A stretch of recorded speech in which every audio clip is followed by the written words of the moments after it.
Hey, welcome to the Latest.com show. I'm Igor Deris, joining us from Canada. He's a staff writer at Latest.com and a contributor at Issue Hawk. From Toronto, Eric Carrier.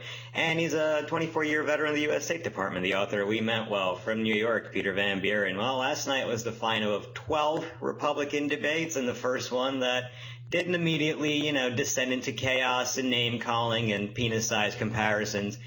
We saw a much more subdued and possibly heavily medicated Donald Trump, and we saw an actual comparison of ideas and politics. But Peter, at least when they attacked each other, it was entertaining. And last night we saw the candidates talk about how most Muslims hate America, defend violence against protesters at their rallies, threaten a trade war with China, shut down the idea of any peace in the Middle East, mock climate change. Didn't we just go from entertaining to terrifying?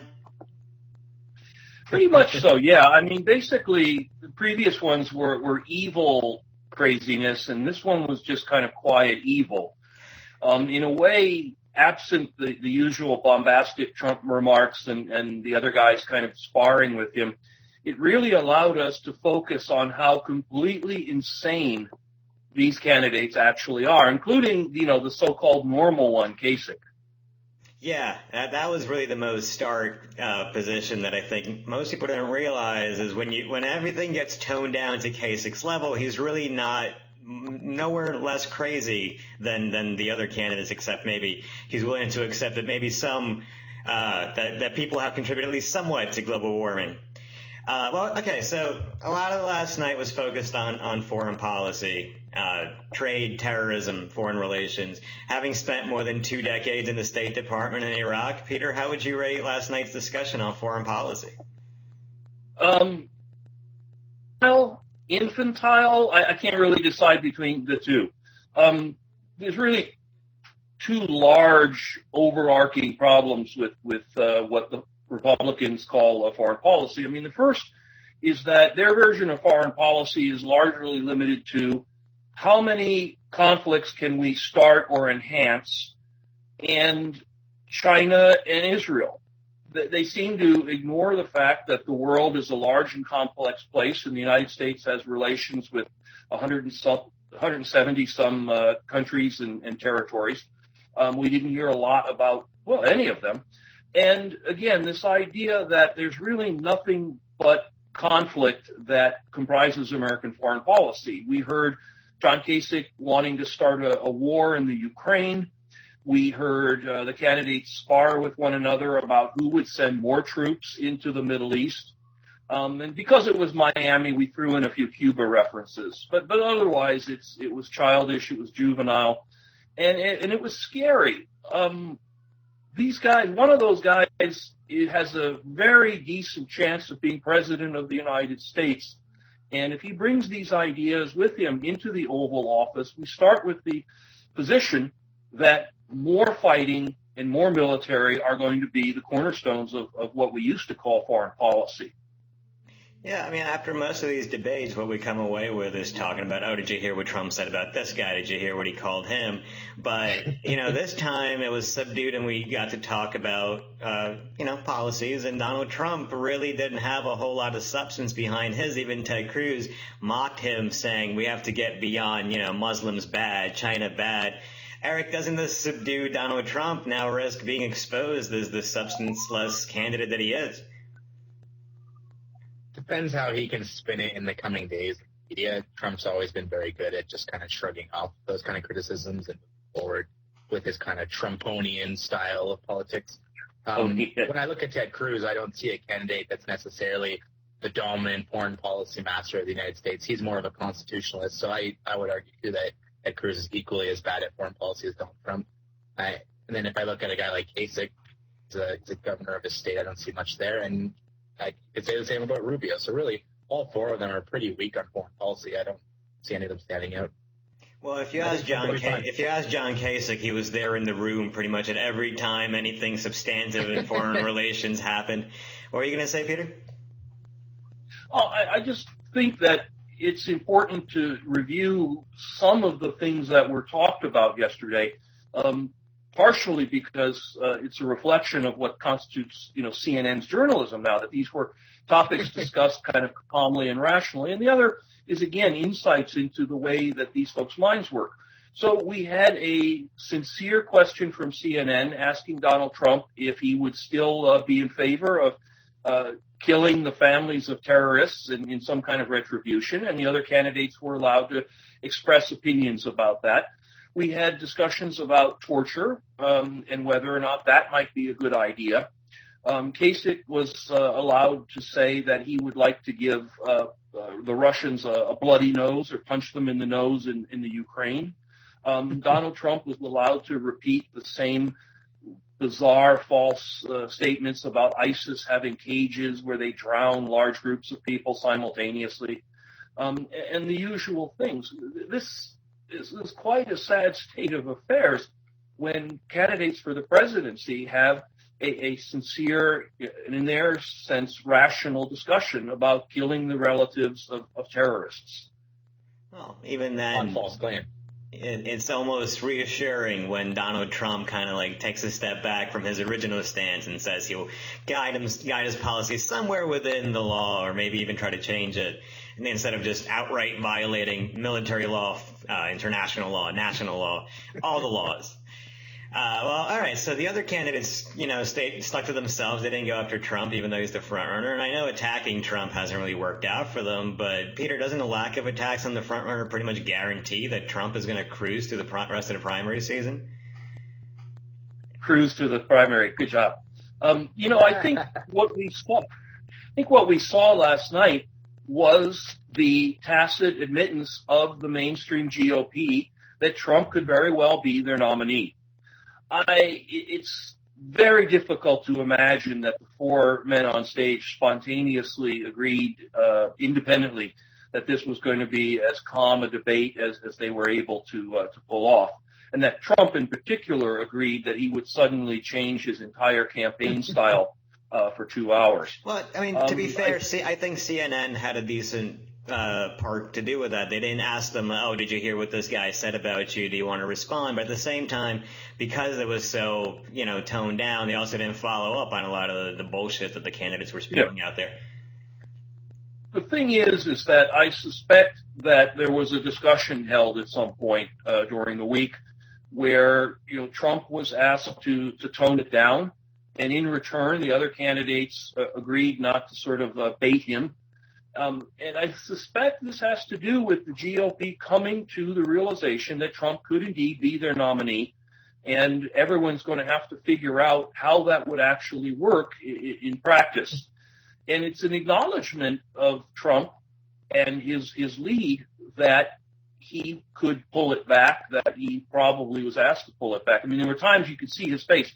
He looked like he was about to bust a vein, wanting to respond. And here and there, he snapped a little bit at the candidates, but nothing at all on to quote my colleague, a Trumpian scale. So I suspect we're seeing Trump moving himself into a bit of the mainstream, if you will, looking ahead. If Rubio loses Florida to Trump and Trump does otherwise well next week, it's going to be darn hard to stop him as the nominee without lots and lots of calisthenics at the convention that will benefit no one. See, I would argue two things are at play here. Number one, the GOP candidates, excluding Trump, have realized that attacking him directly is useless and that by engaging in a more normative policy debate, they stand a better chance. Because we've all seen when it devolves into the high school insults, that's where Trump excelled, turns into penis jokes. And voters laugh and think it's funny, but then this guy may end up as a candidate. Number two, I would say Trump has realized that it's time to mellow out and actually offer a substantive policy outlook on this because he needs to convince voters that he's capable. Is there some weird echo going on? No, I hear a siren outside of him. I'm guessing Peter's house. That's where they always are. Yeah, Yeah, I tried to tell them to hold off till the podcast is over. So if you hear gunshots, just cut my feed, okay? But anyways, what I was saying was that I think Trump has realized now he needs to give a proper outlook on his policy to win over the more rational voters. He's already kind of won over the crazies. He doesn't need to appeal to them anymore. They're in his camp. They're punching people at rallies, and, it is what it is. He needs to win over the voters on the fence now, the ones that maybe hate Hillary Clinton enough to maybe consider Trump. That's who he's kind of trying to appeal to now, even though he's still a little intense on the right-wing rhetoric. that's who he's trying to appeal to. It's kind of ironic. Right. It's Trying to interesting. Yeah, go ahead, Peter. Oh, I'm sorry. He's trying to look, as we like to say, presidential, and that is, in fact, indicative of him realizing that he may be the nominee and that he's going to have to occupy a slightly different place on the political landscape if he wants to do that. Not entirely out of character with the basic GOP model of scaling the crazy back after the primaries. In Trump's case, it was probably a bigger journey than most Republican candidates make. But this is not unpredicted, that one. Well, all right. With that said, though, so we have a more restrained Trump presumably trying to appeal to these voters on the fence. But, Eric, does Trump really taking it down a notch make him more electable with the people that he's already lost? And also, could it hurt him among the crazy-ass voters he has right now that would see him maybe becoming just another politician? But with this, I think we're assuming that this is the normal from now on. I think whenever a debate or a discussion requires him to tone it down, he can. But I think by all means, he'll always return to that kind of insult-heavy hitter that we're so used to through this election cycle. I don't think this is the Trump we're going to get all the time, just when required. Well, Peter, do you think that, last night's restrained Trump has a better chance in a campaign against Hillary than the Trump that, talks about his dick and compares opponents to child molesters? Well, we certainly do hope that he'll save some of those things for the general election. Oh, I need things to write about. Yeah, I mean, it keeps all of us quite employed. So good for you, Donald.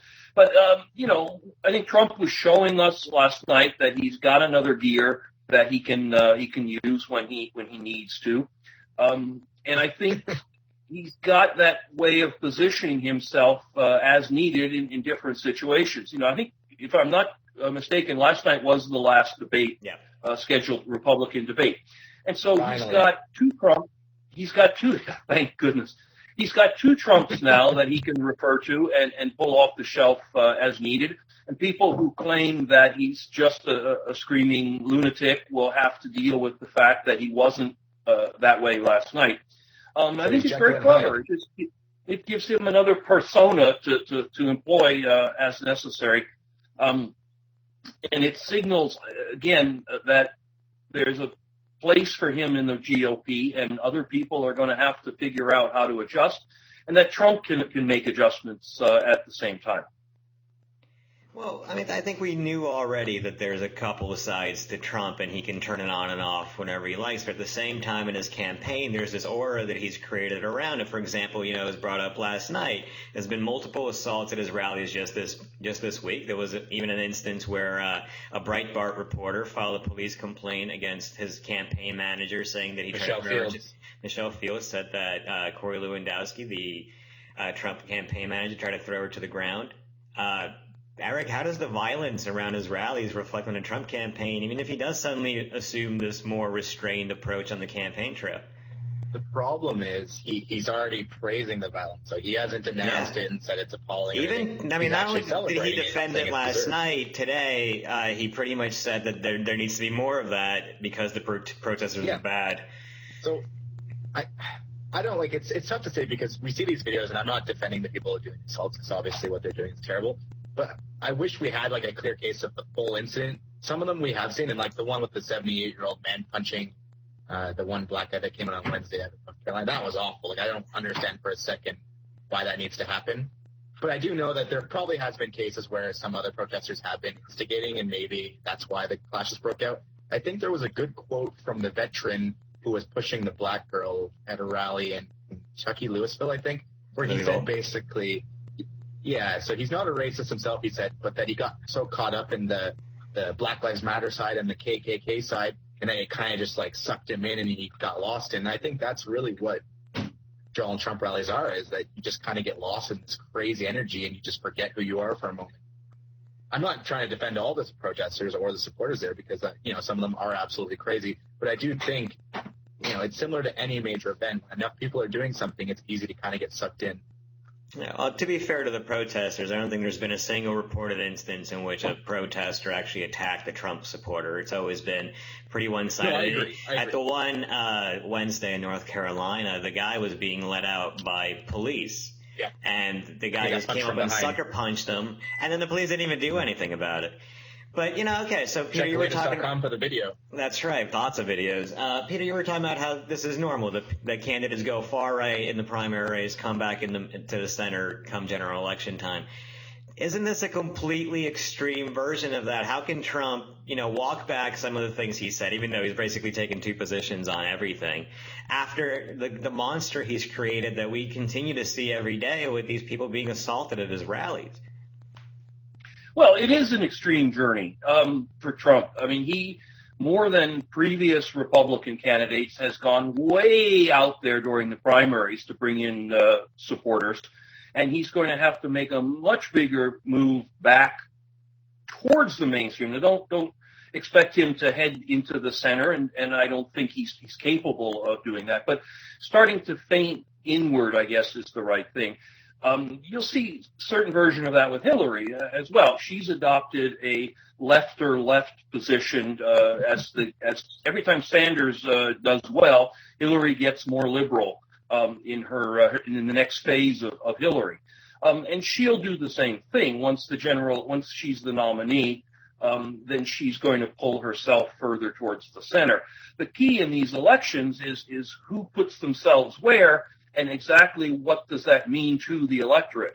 If we're talking about an electorate that is truly as angry and as passionate as Trump says it is, and the voters for Trump seem to imply, then Trump doesn't have to move quite that far. Hillary is going to be having to answer for her statements along the way, where she's basically trying to noodle around agreeing with Bernie Sanders on a lot of issues. She's going to have to, for example, sort out her views on fracking and the TPP and immigration. If she's going into the general election saying the things she said in the previous debate about paths to citizenship, and she's not going to deport a child or a family unless they're, kitty terrorists or something, she's going to have to really deal with that in the general election. Not all Americans agree with those things.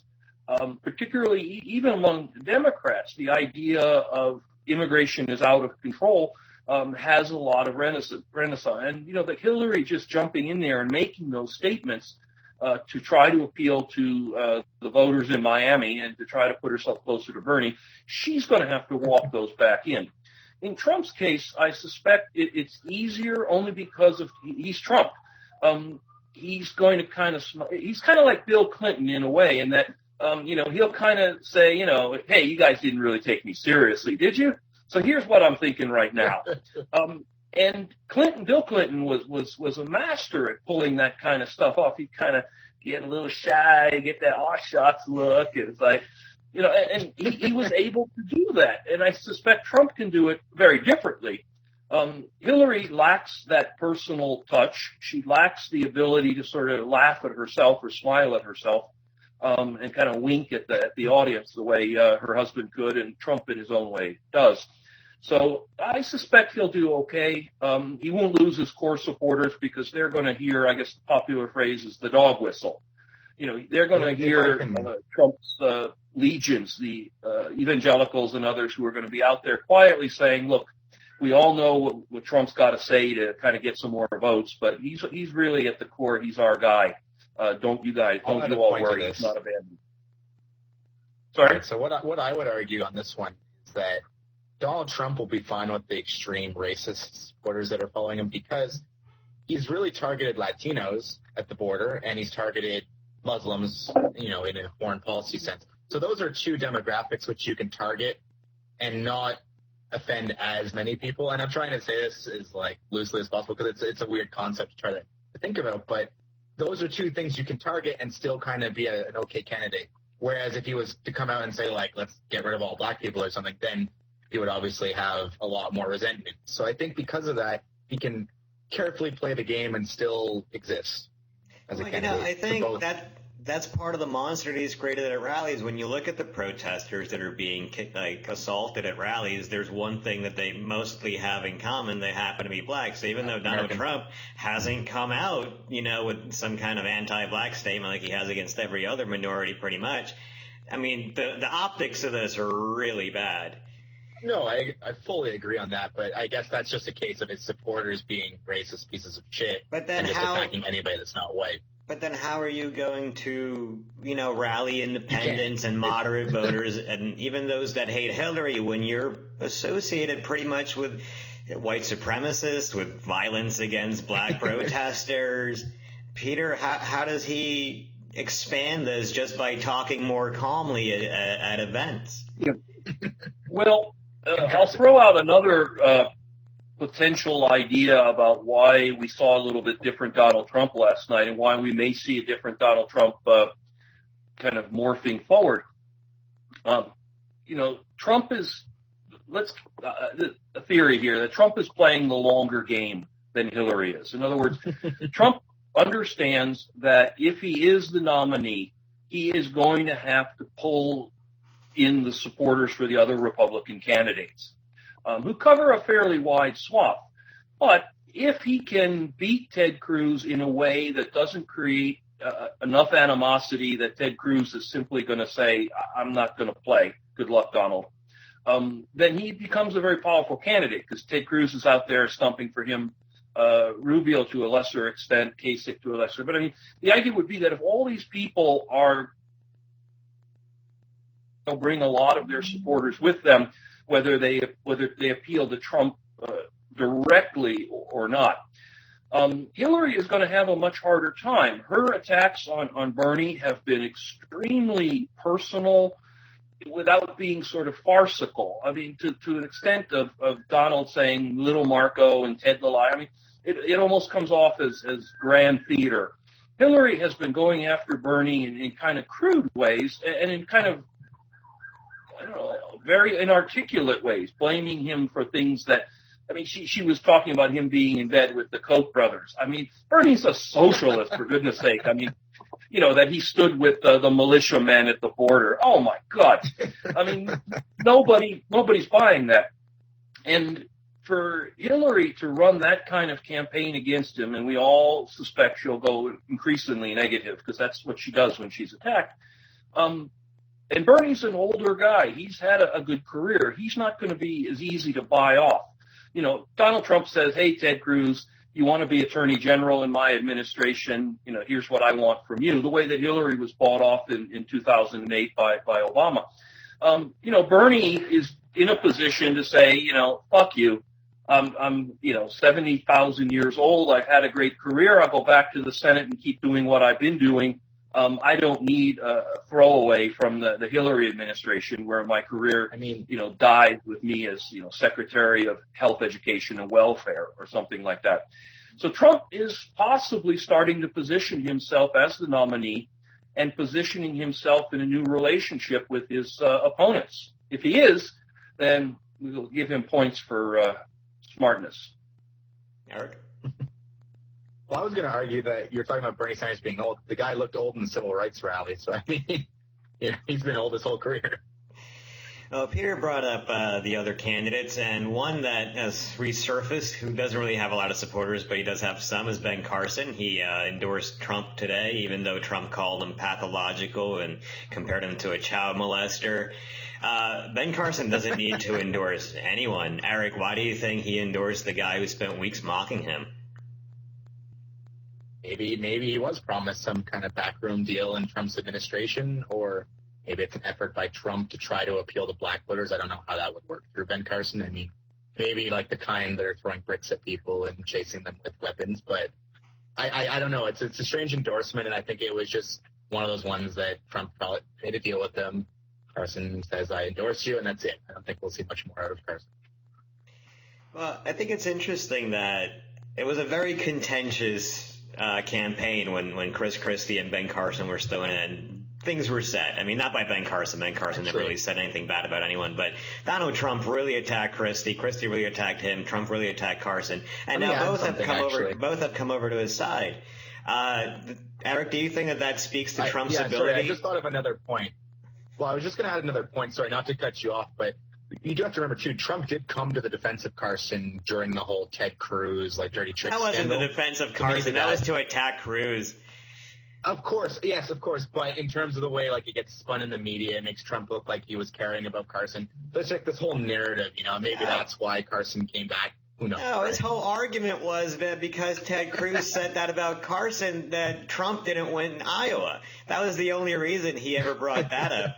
But anyway, the fact that Chris Christie and Ben Carson are now on Trump's side, Peter, does that speak to maybe Trump's ability to, as he says, unify the party after this very, very ugly race?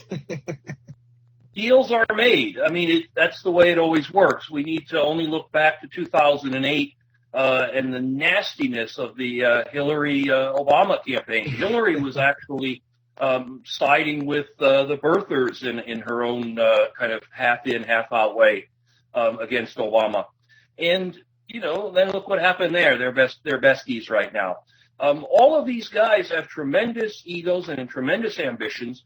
Chris Christie knows that he's in a much better position politically going forward as playing some role in a Trump administration than he is going back to. Ben Carson doesn't need this shit. He doesn't need it per se, but he's got an ego. He put himself through this bit of the campaign. I suspect he enjoys going out and talking to people, especially when he's freed from having to have opinions from everything from Lithuania to soft coal. I mean, now he can go out and talk to the evangelicals the way he wants to without having to listen to idiot questions from reporters about Iowa corn subsidies, stuff that he obviously never knew and never cared about. So he's found a new purpose in life. He's well liked in those circles. He may have a role to play in the Trump administration. But you're right. I mean, he doesn't have to do this the way Chris Christie is driven. But they all, had their reasons to run, and they all have their reasons to stay in the game. And look, if Donald Trump implodes for some reason, I don't think Ted Cruz is going to say, hey guys, please don't endorse me, because you endorse Trump. That's not how it's done. Politics makes those strange bedfellows. Honestly, I think if Trump implodes, GOP's in a lot of trouble. I don't see a candidate like Rubio or Cruz being able to pull in the support required to stage a general election of any relevance.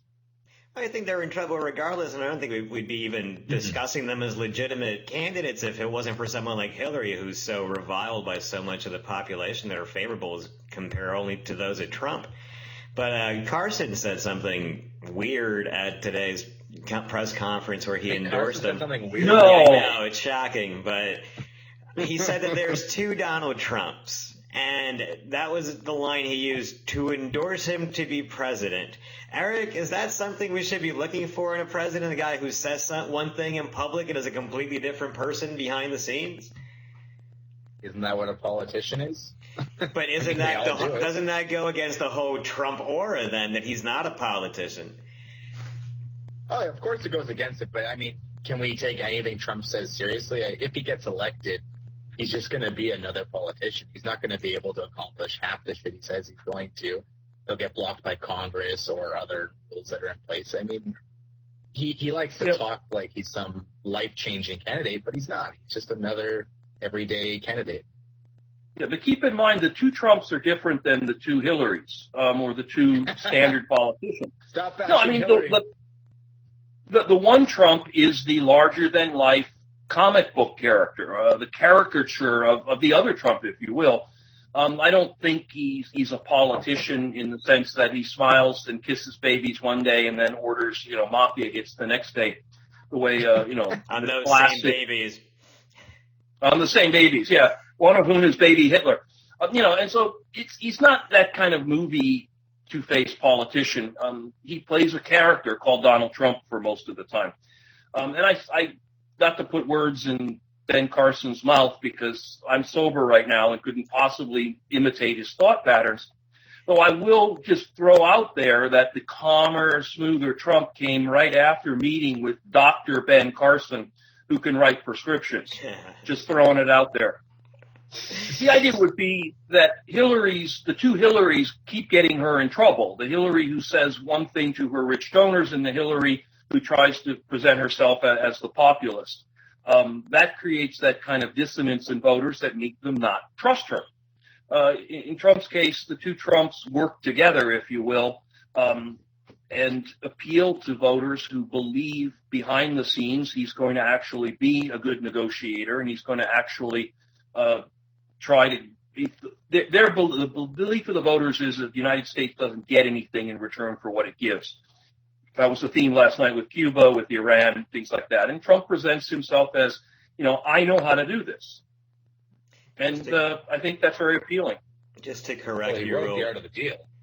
That's right. The greatest book outside of the Bible.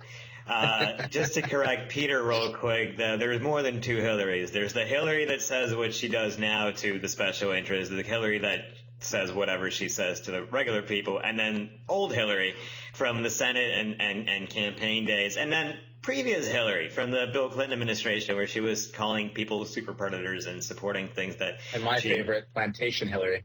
Yes, Plantation Hillary is everyone's favorite. But all right, back on the GOP side, last night Marco Rubio told Florida voters that they shouldn't vote for Cruz or Kasich because that would be the same as voting for Trump, because in Rubio's world he's the only one that could win Florida still. Today, the Rubio campaign went so far as to say that you shouldn't vote for him or Cruz in Ohio because that too would be voting for Trump, and you should vote for Kasich just to stop Trump. Eric, how many voters do you think are actually strategically voting in this way compared to, just voting for their guy? Well, here's the thing. Okay, so Rubio's bragging about Florida, whatever, but he's getting crushed in the polls. Last time I wrote one for presidential polls, he was losing by, I think, 20 points or something. Yeah, most polls have down about 20. And so, in all honesty, after Florida's finished and he gets his ass kicked, he's folding his campaign. There's no way he's going to keep running. I mean, he's got to save his career. You look at Kasich in Ohio, okay, maybe Kasich comes close to Trump. Maybe he wins. Maybe Trump beats him. But what the hell is Kasich going to do after that? Is he just going to keep riding on those fourth-place finishes, acting like somehow he's going to become the candidate? These people have to get a grip on reality already. One of my favorite moments from last night's debate was John Kasich dismissing math as something important in the nomination process. But, Peter, I understand the logic behind what Rubio's campaign is saying, but have you ever seen anything like this, a campaign advocating you vote for someone else to stop one of the other guys? Not in my experience. And at this, how can any Rubio supporter take him seriously when he's saying basically, there's situations where I'm not the best candidate to vote for. It's kind of almost absurd. And he's stressed. It's like walking around with a big sign that says, I am insincere and really only doing this for reasons unrelated. Even Kasich knows to mumble. I'm certain I'm going to be the nominee, and that's why I keep doing this. Yeah, to Kasich's credit, when Rubio said that, the campaign immediately said, we don't need any of Marco Rubio's help. And to your point about Rubio's supporters taking him seriously, I think that ship sailed about a couple of weeks ago. Very likely. Last night, the GOP dumped him, so. Yeah, on Tuesday he won 0 delegates. John Kasich won 17, just for comparison. Reince Priebus Facing himself.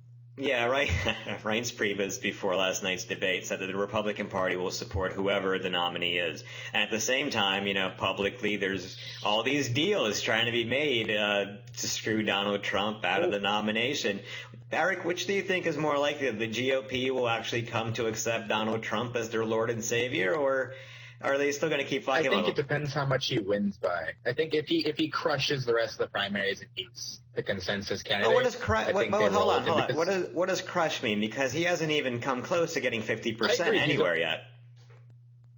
No, of course, but that's because there's still so many candidates hanging on. Let's wait till it's maybe him versus one other candidate, and let's see how he does then. And if he comes out pretty favorable, I think the GOP gets behind him. If we head into the convention and it's still pretty close, then I don't know. It's weird. We've heard Mitt Romney's name thrown back in the hat, which is strange. We've heard other GOP people talking about other obscure candidates. It's tough to say. I don't think we've ever seen, at least in my time, a cycle that's been this chaotic. Yeah, well, we talked about this on Wednesday, that the rules would have to be changed in order to allow Romney to run, because after last time they made it so that you have to win at least 8 states in order to be nominated. Peter, do you think that we're getting closer to maybe the Republican Party accepting this rather than fighting it to the end? Oh yeah, Oh, absolutely. because I they're mean, still trying to do this math thing where Rubio's trying to get Florida and Kasich's trying to get Ohio, just deny Trump the nomination. yeah, it's fun. I mean, they've got to keep themselves busy till they run out of their money. But I mean, Reese Prius kind of said what we needed to hear, what people were waiting for him to say. I mean, the fact that he immediately retired to, Senor Frogs after that and was hitting those 2-for-1 margaritas tells you where his heart really lies. But at the end of the day, the GOP, like any other party, exists to get their person into the White House.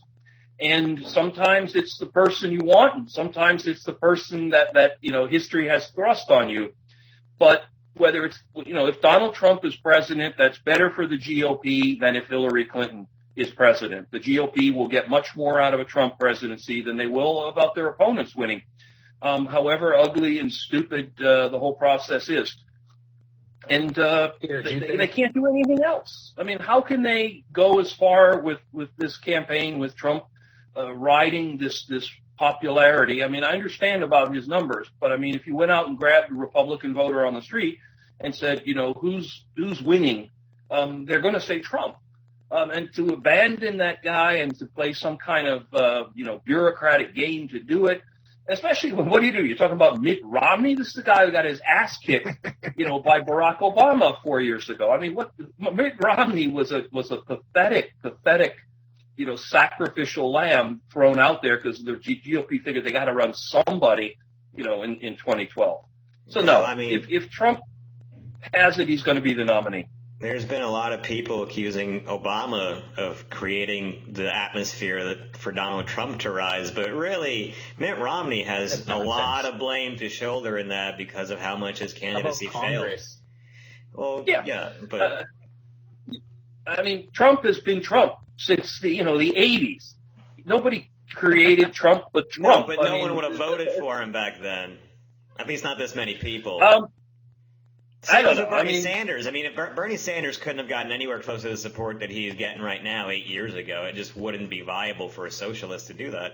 Agree. It's a kind of ironic because the Republicans calling Obama a socialist so many times kind of softened the blow for a real socialist to come up and maybe win some states. It's all a conspiracy. It's a conspiracy from the beginning. We knew it. Running for Breitbart.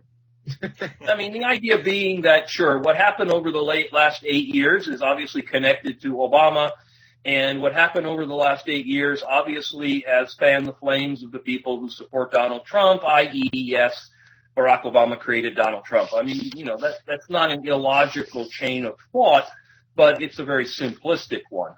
So GOP created their own issue, to be honest. Yeah. They were so extreme for so many years. Yeah. The Republicans have been trying to come up with a proper demagogue for a very long time. And the real problem for them was that Dick Cheney was not photogenic and not a politician. So they had to do it through his evil clone there, George W. Bush, as a front man.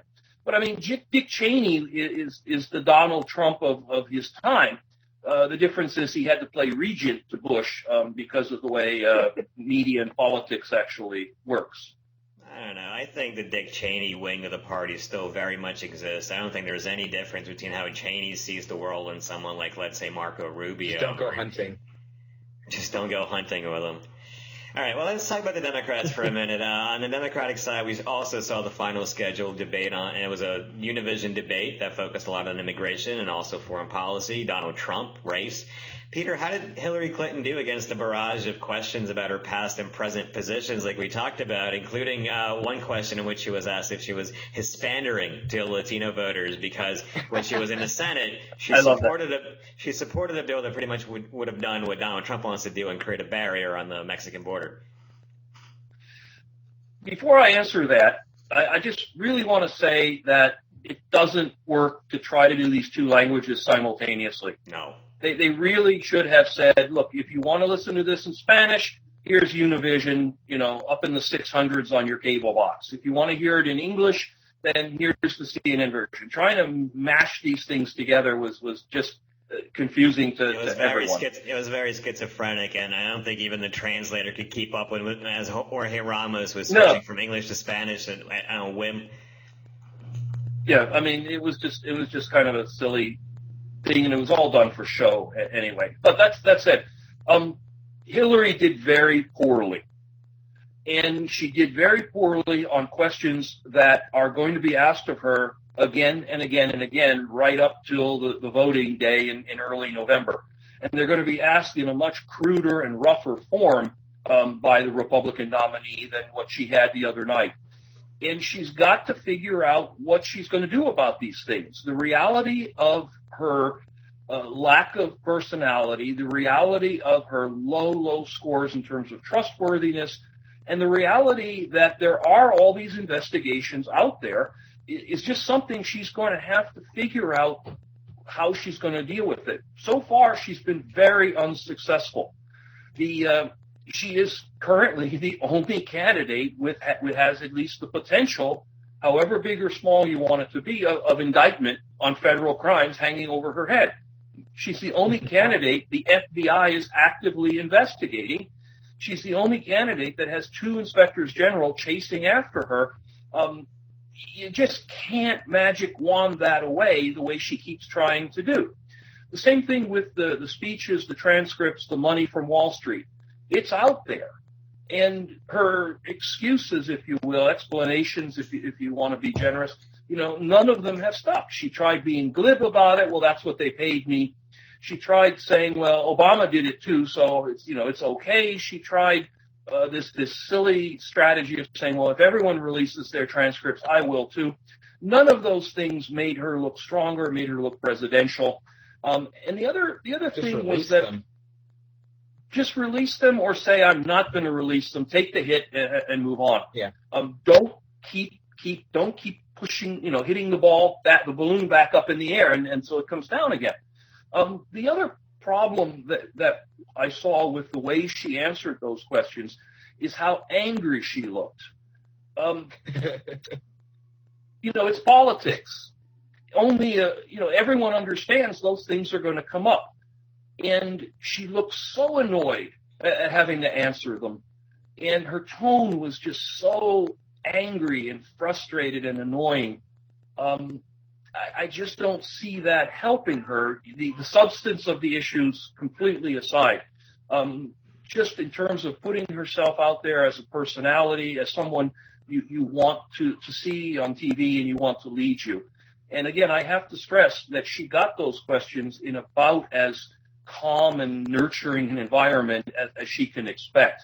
You can easily imagine Donald Trump and the Republican machine not pitching those questions at her in just the same way come September. Yeah, I mean, that's a great point. Hillary was asked if she would drop out if she was indicted because of the email scandal. And, she just shrugged it off and said, well, it's not going to happen. I'm not even going to answer that. Eric, is that really – I mean, it's one thing to say that at a Democratic debate, but how are you going to take that tone into a general election campaign and expect to win over, people who don't really have any allegiance to the Democratic Party? It's not going to work well because it makes her look like she doesn't really care and that she thinks she's better than everybody else. She is knowingly caught in the scandal, as Peter outlined, and here she is shrugging it off like, I'm bigger than you. I'm not going to get arrested. Don't worry. And average voters don't like that. They're tired of politicians that get away with their corrupt practices and have no accountability for it. I think that line, more than anything, is what should concern Democrats the most as they get ready to face a guy who's very beatable. I mean, assuming it's Donald Trump, this is a very beatable candidate, and yet they're putting forth the candidate that has, a lot of issues and going to have a lot of trouble getting voters to come out and vote for her. At the same time, go ahead, Peter. Eric, I'm sorry. About I have something clever too. What was really weird in that debate was how she started attacking Bernie Sanders on his record, like as if Bernie Sanders has really wavered on his position. I mean, of most of the politicians currently in office, I think he's one of the ones that has really stood by what he said for most of his career. Whereas Hillary Clinton, she probably flops, almost every 5 minutes on something. I mean, his record is a little more nationalistic on immigration than he would have it seem. He said that basically he was against the Ted Kennedy immigration bill because the guest workers would be paid slave wages, as Bernie says. When in reality, when the bill was when the discussion over the bill was going on, he said that, well, it's just going to take jobs away from American workers, which isn't a bad thing to say necessarily, but it's a very different stance that took then that he's taking now. Peter? A couple of things, though, going back to Hillary. If the FBI doesn't finish their investigation by November, if the Attorney General looks at the results of an investigation that's completed and says, well, there's just really nothing here, and we're not going to release any details because it's not a criminal thing or whatever, I mean, that is going to piss off an awful lot of people. It's going to piss off some Hillary supporters who want to see her vindicated. They don't want this to drag forward. And they're going to want to see everything laid out to make it clear that she did nothing wrong, if that's the argument that's being put forth. Obviously, if there's anyone in there who gets scolded, indicted, punished, called out, whatever you want to call it, whatever verb it ends up being used, that is going to be decimating to her campaign before the election. The other thing to keep in mind is that if these results are not concluded before November, or if they're concluded heavily in her favor but not released, and she does win, you can expect the Republican-controlled Senate, or if not, I mean, the minority in the House, or whatever you want, whatever Republicans are in Washington come January, I mean, that the morning after her inauguration, they're going to begin impeachment hearings. And this is going to drag her through her whole 4 to 8 years in office. She will never get rid of it. The Republicans have 4 years worth of ammunition to work on her and to stymie her and to make sure she will go nowhere as president. It's not good. And she's tried for a year to put out, because it was a little more than a year ago that we first learned of her email server. And if you spent some time and just looked through the various excuses that she's offered, she just keeps putting a new one out there to see if it sticks. And it's not good for her. Well, one final thing, we have Super Tuesday 2 or 3 next Tuesday, and the last poll out of Florida had Clinton beating Sanders by 45 points. So this past debate was in Florida. It was probably Sanders' best performance so far, at least on the issue of immigration and foreign policy. Do you think that Sanders' debate performance, Peter, is going to help him be more competitive in Florida, or is Florida just a lost cause like so many nearby southern states have been? I think it'll help him, but I don't think it'll help him enough. I think, unlike the polls in Michigan, which were so wrong, I suspect that Florida, just by its nature, is going to go for Hillary. We just found out, for example, today that there was a large block of Muslim voters who voted for Bernie in Michigan, very large Muslim population in Detroit, and they voted for him. And clearly that kind of kicker isn't going to be present in Florida. The Jewish vote in Florida is a significant block. They are the group that would have put Al Gore over the top in 2000 against George Bush if it had been an actual election instead of a coup. And those Jewish voters, I don't think are going to go for Bernie. I think they see Hillary as a much stronger ally to Israel. But if he has a way to appeal to them, I mean, he is Jewish, that may help him, but I don't think he's going to beat her there, and I don't think he's going to kind of almost beat her there. I think his victories are going to lie in the Ohio and Illinois and those other states. It's interesting how, I mean, there haven't really been a lot of states with a significant amount of Jewish voters go just yet, but the Jewish vote really hasn't taken to a Jewish candidate so much as they've taken to the one with the strongest position on pro-Israel. Well, you mentioned the other states. Clinton is currently up in all of the 5 Super Tuesday states. He's within striking distance in only Ohio and Missouri. She's running away with Florida, Illinois, North Carolina. Eric, what happens to the Sanders campaign if he gets swept in all 5 states? Logically, you have to think it's pretty much at the end. You can't keep losing primary after primary. I know he squeaked out a win in Michigan, and, he's had some other smaller ones, but when you start losing the important states, like Florida being a pretty important one, it's not a good sign for your campaign. And especially, I would say even Illinois is pretty important to consider a state that's I think leans Democrat typically, right? Historically, Yeah, so yeah, very much. you can't keep losing these, or you'll start to fall out. And I mean, eventually there's just not going to be enough states left, and the more delegates she gobbles up, the sooner she'll get the nomination. Well, after Tuesday, there's pretty much there's a handful of small primaries, but there's no significant primaries from Tuesday until April 19th when New York goes to vote. So that's basically a month where all you have is to go on as the results from the Tuesday states. Peter, what happens to Bernie Sanders over that month? Well, I fear that unless he does very well on Tuesday, and I'm not quite sure how to define very well, but the short version is enough to keep the air in his campaign. He'd at least have to win Missouri and what's the other one? Okay. Ohio. Okay, let's stipulate he does well, whatever that definition may be. If he has that air that keeps him alive past Tuesday, then I think his next challenge is going to be to keep himself in the media. We all know that for a very long period of his campaign, the media basically ignored him and acted as if there was only one Democratic candidate, which was Hillary.